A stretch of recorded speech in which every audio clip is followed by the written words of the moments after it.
My name is Harmain Doctor of Roshan Alisar from class Matric, and I am here for a presentation on Newton's first law of motion. So Newton's first law of motion, as it is indicating by its name, that it is given by Sir Isaac Newton, who was born in England on January 4, 1643. Basically, he gave three laws which were then tested and verified many times, and now people call them Newton's laws of motion. So Newton's first law of motion is also called as law of inertia. Now, what is inertia? Inertia is the characteristic or property of some body which helps it to resist to any change in its state of rest or motion. So, imagine that you are practicing for a 100-meter race and you are at high speed and you are suddenly told to turn left or right or to stop immediately.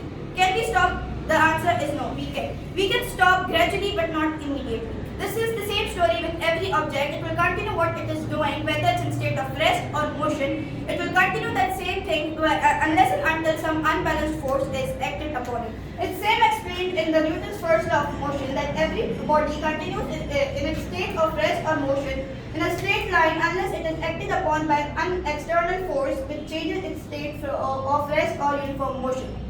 It is simply saying that an object will continue doing whatever it is doing, whether it's in rest or whether it's in motion, until and unless some external unbalanced force is acted upon.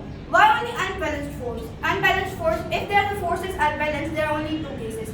One, the object is in rest where velocity is zero, and the other, then the object is in motion and the velocity is not equal to zero there. If the forces are balanced, the object which was in the rest would be at rest, and the object which was in motion would be at motion. And the last, I would like to conclude with Newton's first law of motion is based on two things. Number one, the stationary object which is at rest will remain at rest, and the object which is at motion will remain at motion with same speed and same direction. So let's look over some examples of Newton's first law of motion. If a football is placed at the ground, it will remain at rest until and unless some unbalanced force is acted upon. Here a ball is there and someone is kicking the ball, then the kick of the ball is given some force over the ball, then force is changing its state from rest to motion. And then a ball is moving, it's in motion with constant speed and direction. So it will move with the same speed and direction unless and until some external unbalanced force acted upon. So here the net is stopping the ball to cross. That means that there is some force which is stopping the ball to move from. It's same here. A boy is moving on the bicycle. He's in continuous motion.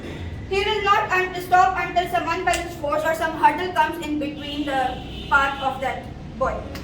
It's same, a penguin is at rest, and when it's in motion, it will be at motion in the same speed and same direction unless it is acted upon some unbalanced force. Thank you.